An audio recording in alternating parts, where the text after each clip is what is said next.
오늘 말씀의 지리적인 현장이 어디라고 생각하십니까?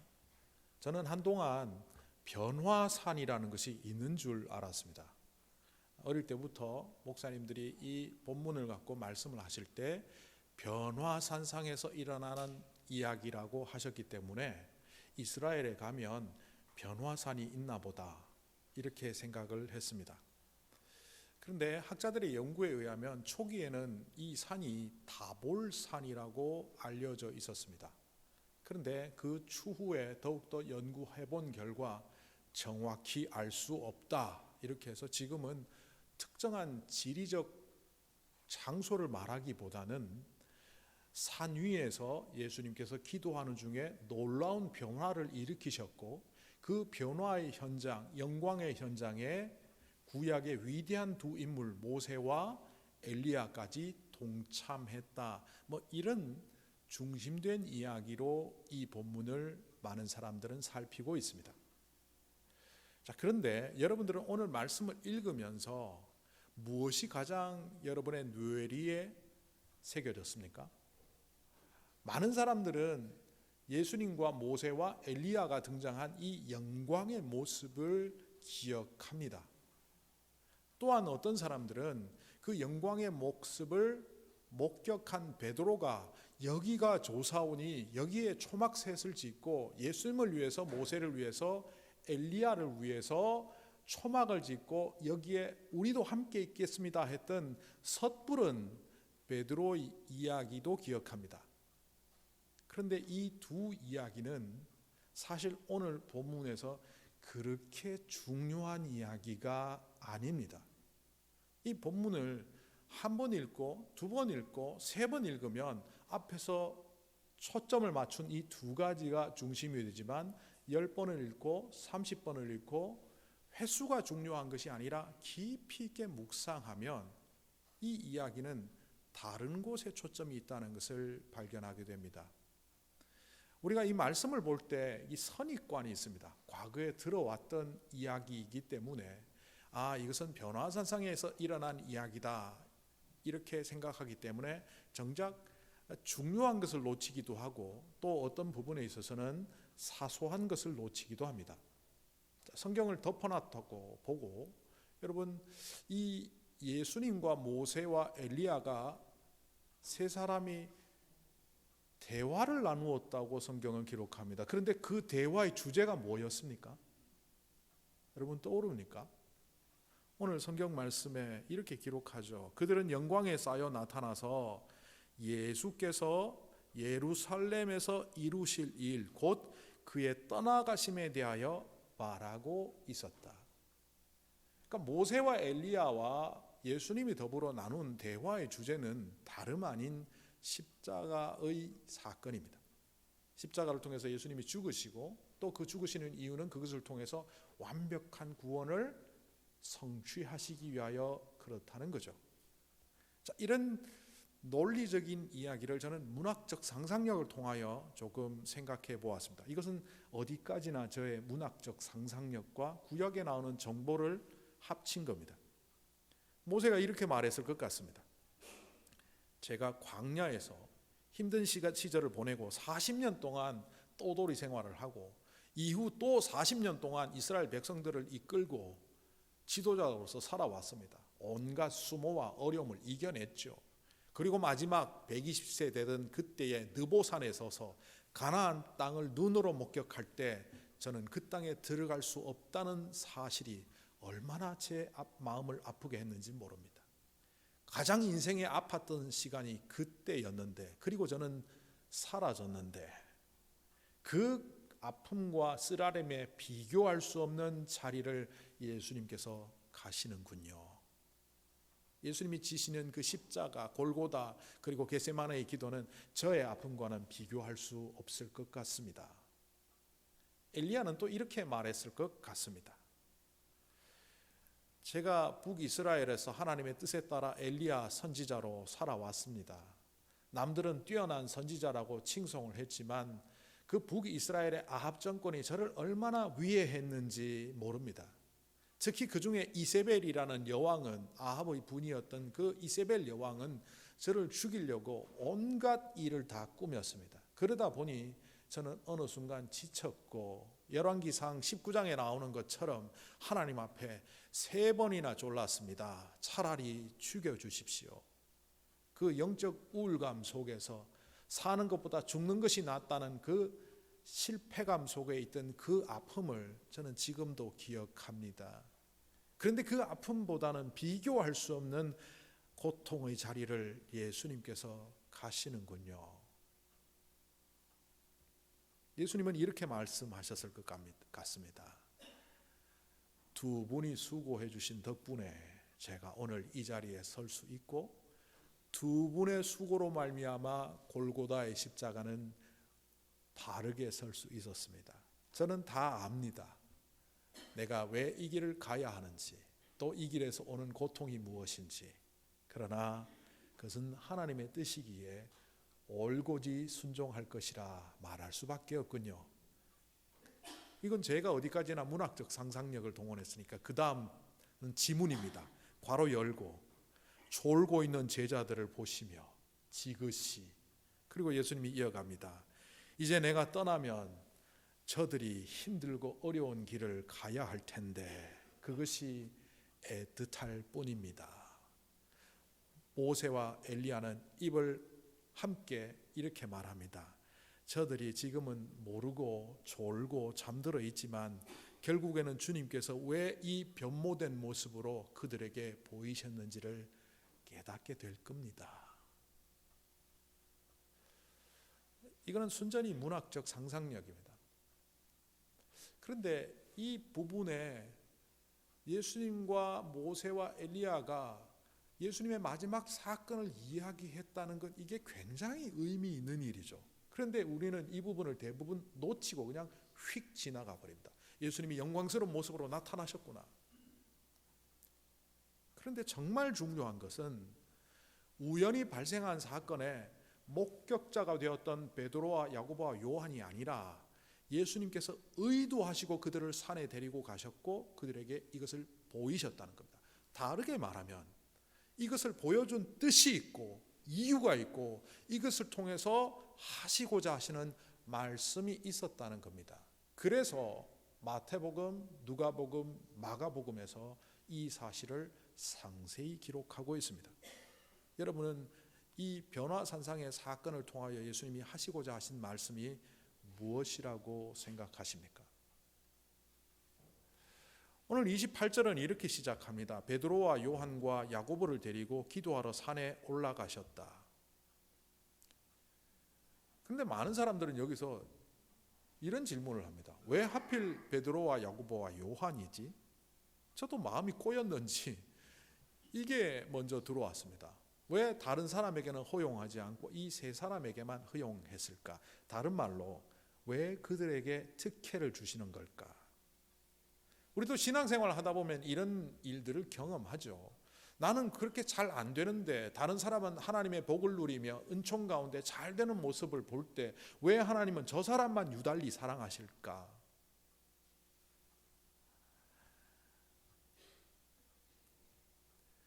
목회자들도 그런 고민을 많이 합니다.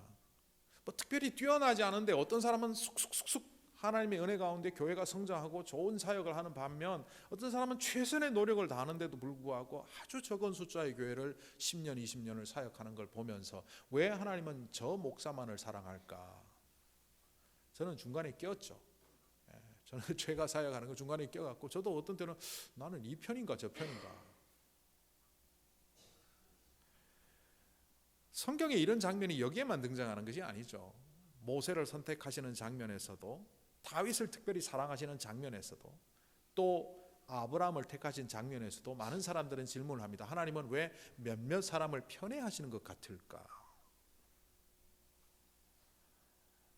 그런데 단도직입적으로 얘기를 하면 하나님이 특별히 사랑하는 사람들이 있긴 합니다. 그런데 이 특별히 사랑하는 마음은 다른 사람을 사랑하지 않고 그 사람만을 사랑한다는 의미의 특별한 사랑이 아닙니다. 그 시대의 모세를, 그 시대의 다윗을, 그 시대의 엘리야를 하나님이 좀 애틋하게 사랑하신 이유가 있다는 겁니다. 어떤 집에 아들 셋이 있습니다. 아들 셋이 있는데 그 아들이 군대를 가게 되었어요. 그 중에 한 명이. 그러니까 그 아들이 제일 좋아하는 갈비찜을 좋은 상품으로 사와서 피를 빼고 기름을 제거하고 밤을 새워가면서 온갖 좋은 것을 넣어서 갈비찜을 만들고 잡채를 만들고 음식으로 가장 좋아하는 것을 한 상 가득 차려주며 군대 잘 다녀오라고 상을 차려주니까 그 두 아들이 불만을 품습니다. 엄마, 내가 좋아하는 회도 없고 내가 좋아하는 생선도 없고 내가 좋아하는 음식은 하나도 없고 왜 엄마는 유달리 형만 좋아해? 편애하는 거야? 아니야. 너희들이 군대 갈 때도 그렇게 해줄 거야.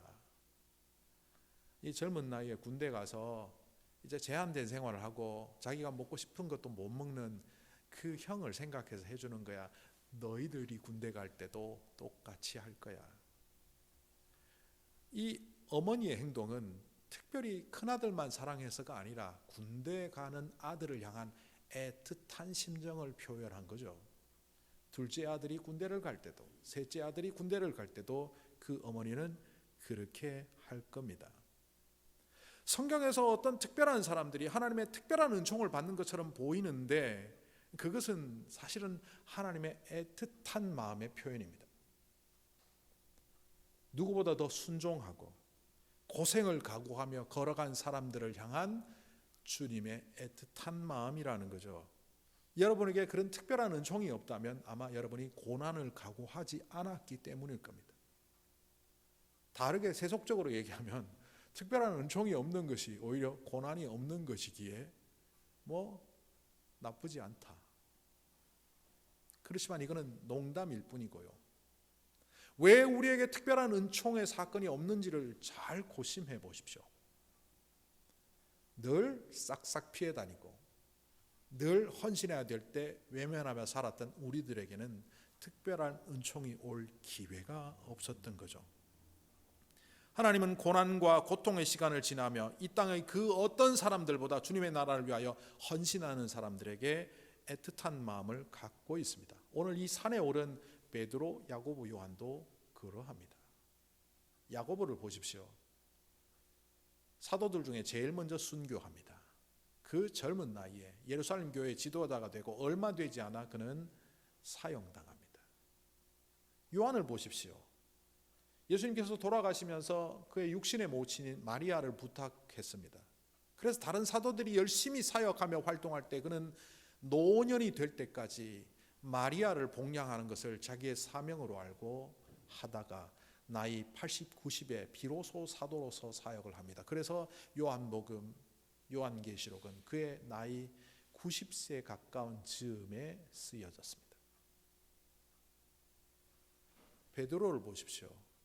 제자들 중에 욕 제일 많이 먹은 사람이 있다면 아마 베드로일 겁니다. 그의 의우부단한 성격 때문이기도 했지만 이 사람도 품고 저 사람도 품고 뭐든지 잘 해가려고 하다가 어떤 때는 바울 편을 들다가 욕먹고 어떤 때는 또 사람들 유대 사람들을 편들다가 바울로부터 욕먹고 그러나 이는 그를 품으며 결국 사도로서 최선을 다한 삶을 살다가 로마에서 십자가에 달려 순교하지 않습니까?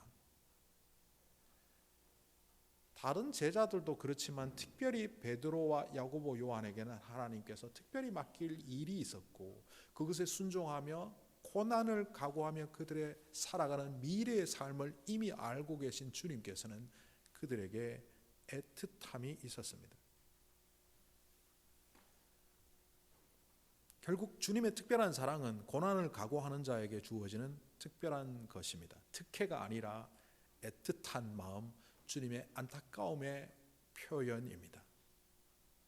이것을 오해한 사람이 사도행전에 나오죠. 아나니아입니다. 다메섹 교회의 지도자였던 아나니아는 사도 바울이 되기 전에 그가 가졌던 사울이라는 이름을 갖고 있는 한 청년을 주님으로부터 소개받습니다. 그를 데려와서 기도해서 병을 고쳐주고 그에게 하늘의 은총이 임하도록 도와주라는 명령이었습니다. 그의 마음속에 불만이 생겼습니다. 그는 교회를 위하는 자였고 많은 그리스도인들을 죽도록 이끌었던 사람입니다. 저 원수 같은 자를 어떻게 용서할 수 있습니까? 주님의 안타까운 마음이 아나니아에게 들려옵니다. 그는 고난을 각오하며 결국 온갖 아픔의 여정을 통해서 목숨을 내게 바칠 자로다. 바울이 걸어가야 되는 길, 그리고 앞으로 걸어가려고 각오하는 길을 미리 알고 계셨던 주님께서는 바울에 대한 안타까움, 애틋함을 갖고 아나니아에게 가르쳐 주신 겁니다. 그는 내가 사용할 도구다. 이방인을 위하여 세운 사도다. 그러니 은총을 베풀라. 아나니아라는 이름이 한난야라는 히브리어를 헬라식으로 발음한 아나니아입니다. 그의 이름의 뜻은 하나님의 은총이란 뜻입니다. 이렇게 고난을 각오하며 주님의 말씀에 순종하는 사람들에게 주어지는 특별한 은혜가 있습니다. 그러니까 이 세 사람에 대한 특혜가 아니라 그들이 걸어가야 될 고난의 길을 주님께서는 준비시키기 위하여 그들을 산 위로 부르신 겁니다. 그런데 우리가 주목해야 되는 건 그 산에 있다고 다 되는 것이 아니라는 겁니다. 예배 가운데 자리에 앉아 있으면 됐겠거니 하지만 여러분이 지금 딴 생각하고 있고 다른 데 집중하고 있다면 이 예배는 헛것이 됩니다. 영광의 자리에 있더라도 어떤 마음으로 있느냐가 정말 중요합니다. 그들은 변화산상에서 주님의 변모된 모습을 목격합니다. 주님께서 영광에 휩싸였고 모세와 엘리야와 함께하는 그 모습을 보고 베드로는 이렇게 말합니다. 아마 마음에 굉장한 감동이 되었겠죠. 그리고 이렇게 말합니다. 여기가 좋습니다. 세 분을 위해 초막셋을 짓겠습니다. 그리고 나도 여기에 거하겠습니다. 그런데 이것은 잘못된 고백입니다. 엄청난 오류가 그 안에 들어가 있습니다. 오늘 말씀에 보면 예수님께서 이 산을 오르신 이유는 기도하기 위함이라고 했습니다. 그런데 이 제자들의 모습은 어떠합니까? 누가복음 9장 32절에 보면 그들은 기도를 한 것이 아니라 졸고 있었습니다. 졸다가 잠다다가 그러니까 기도하지 않은 채 조는 중에 영광의 모습을 발견했고 그 영광의 모습을 보고 자기에게 주어진 정보로 인식해서 세상적 가치관으로 여기가 세상에서 제일 좋은 곳, 지성소보다 더 거룩한 곳이구나. 그렇다면 초막새 짓고 여기 있는 것이 최고다. 그러니까 기도하지 않는 자가 범하는 오류를 베드로는 범하고 있다는 겁니다.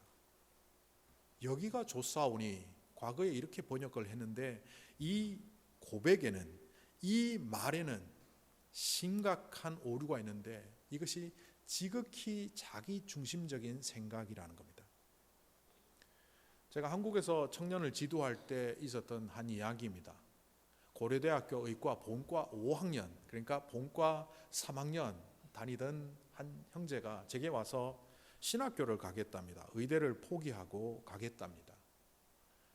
4년제 대학에서 의대는 당시에 요즘처럼 특설대학원으로 되어 있는 것이 아니라 6년 과정으로 되어 있었고 이미 5년째 공부를 하고 있는 그는 학사 자격이 있었고 또 교회에서 조장으로 잘 리더를 하고 아이들을 재밌게 잘 돌보며 성경 공부도 잘 인도하고 찬양 인도도 잘하는 그 자기의 특성을 볼 때 자기는 목회하면 잘할 것 같다는 생각을 했다는 겁니다. 저는 전곡을 찔렀습니다. 해부학 힘들지? 그가 이미 저에게 기도 제목을 내놓았습니다. 자기하고 제일 안 맞는 과목이 해부학인데 이것 때문에 낙제할 것 같다는 거예요. 당시 동생이 서울 법대를 다니고 굉장히 우수하게 고시를 패스하는 그런 성과를 보이니까 형으로서 조급했어요. 내가 여기서 낙제하면 집안에 창피다. 이런 것을 기도 제목에 이미 나누었던 것이기 때문에 저는 충분히 짐작했습니다. 해부학 힘들지. 공부가 힘들어서 의대 가겠다고, 신학교 가겠다고. 그거 네 생각이니 아니면 하나님 생각이니? 정말 하나님께 헌신하겠다는 부르심이 있었니? 아니면 의대 접고 내가 재밌게 할 수 있는 일을 선택해서 가겠다는 거니? 우리는 흔히 어떤 일을 결정할 때 하나님의 니즈보다는 자신의 니즈대로 움직입니다. 거창하게 하나님의 뜻이라고 포장하고 있지만 어떤 때는 실제로는 내가 하고 싶은 일을 하나님의 일이라고 표현합니다. 신학교를 가든 목사가 되든 선교사가 되든 아니면 평신도로서 봉사하고 헌신하든 하나님의 니즈에 따라서 판단해야 되는데 자기의 니드 필요에 따라서 판단하고 움직이는 사람들은 대부분 쉽게 포기합니다. 자기 마음에 안 들면 관두고 조금 불편하면 교회 옮기고 사역지 옮기고, 그런 사람들의 하나님은 그렇게 변덕스러울 수가 없어요. 아니 몇 달 전에 하나님이 이곳에 부르셔서 나를 보냈다 그래 놓고는 몇 달 되지도 않았고 하나님이 딴 곳에 가게 하셨다는 거예요. 내가 믿는 하나님과 저 사람의 하나님은 왜 이렇게 다르지? 결국 이거는 자기의 욕망을 하나님의 뜻이라고 위장하는 거죠. 여기가 조사오니라고 말하는 이 자기중심적인 표현은 그러니까 조금 더 심하게 말하면 반신앙적 태도입니다. 믿음이라고 말하지만 믿음이 아니라는 거죠. 우리는 하나님의 뜻을 자신의 욕망의 소리로 자꾸 오해하기 때문에 자기중심적인 신앙을 갖게 됩니다. 이런 사람들은 기도도 하지 않고 결국 세상의 정보, 자기 머릿속에서 일어나는 아이디어를 조합해서 하나님의 뜻이라고 하나님의 일이라고 위조하고 있죠. 그런데 이 여기가 조사오니 하는 이 베드로 말 속에 더 심각한 오류는 초막셋을 짓겠다는 겁니다. 초막셋을 짓는 게 왜 그렇게 심각한 오류냐 하면 그는 이 초막셋을 짓는다는 행위를 통해서 모세와 엘리야와 예수님을 동격으로 놓아버렸습니다. 구약 성경에서 모세는 위대한 인물이죠. 이스라엘 역사상 가장 위대한 인물 중에 한 사람을 모세라고 그들은 꼽습니다. 가장 위대한 사도 하면 선지자 하면 엘리야죠. 엘리야도 굉장히 위대한 선지자임에 분명하지만 그들은 예수님과 비교하면 예표에 불과합니다. 예고편에 불과합니다. 프로토타입. 아무리 그들이 놀라운 일을 했다고 하지만, 아무리 그들이 하나님의 뜻대로 사용되었다고 하지만 그들을 통해서 보여주는 것은 아까 제가 가상적으로 만든 대화 속에서도 드러났던 것처럼 예수님의 십자가 사건을 보여주는 예고편에 불과했다는 겁니다. 그런데 베드로는 그 셋을 주님과 더불어 동등한 가치로 보고 있다는 겁니다.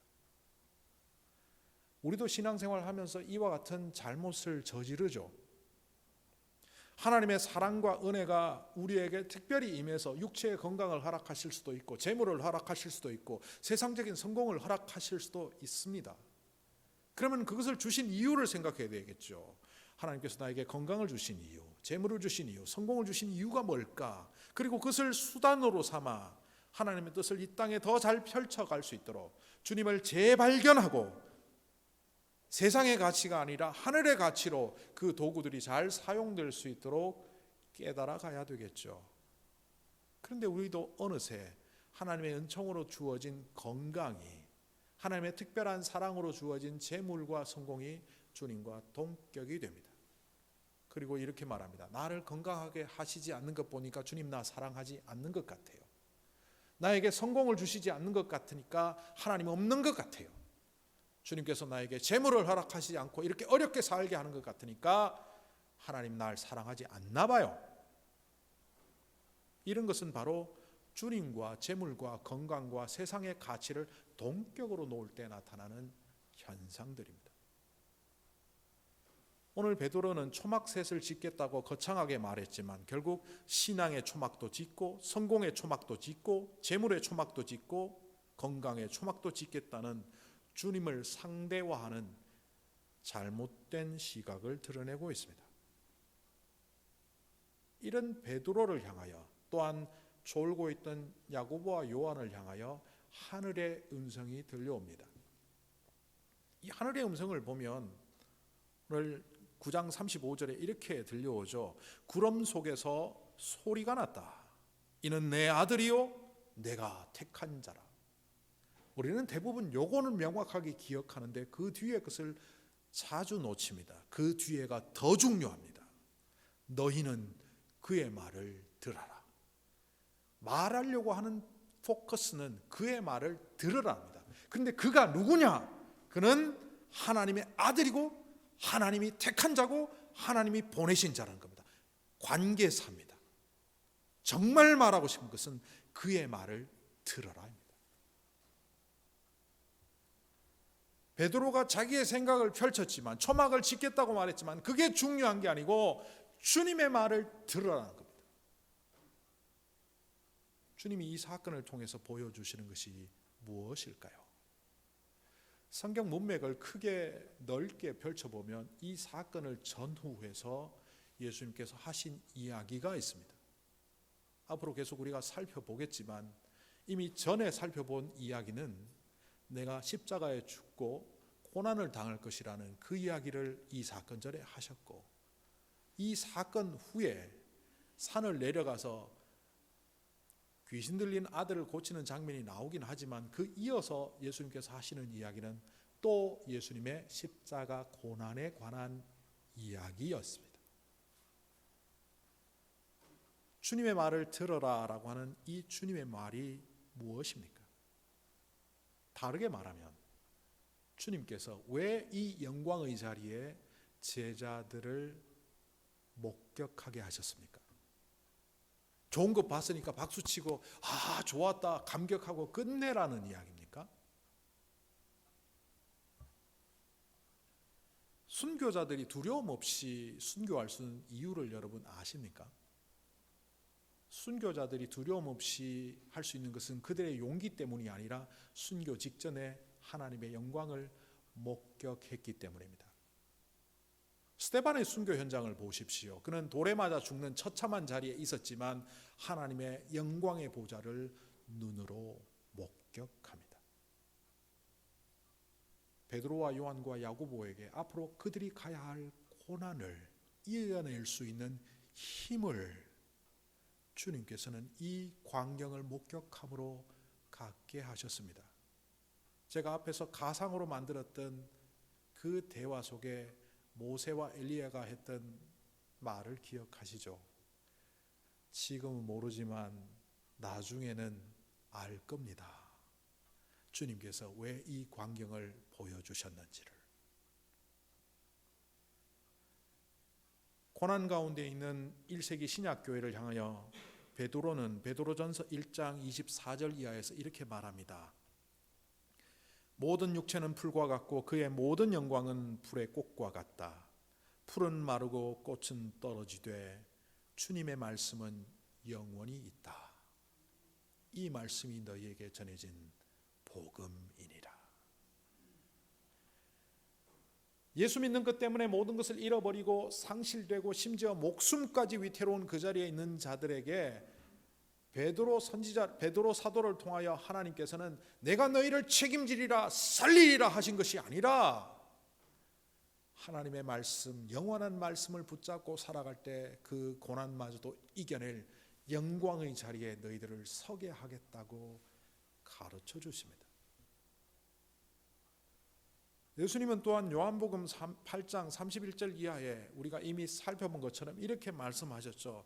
너희가 내 말에 가면 참내 제자가 되고 진리를 알지니 진리가 너희를 자유롭게 하리라. 진리가 너희를 자유롭게 하리라를 라틴어로 이렇게 표현합니다. Veritas lux mea. Veritas 진리, mea는 너희, 미. 그 다음에 룩스는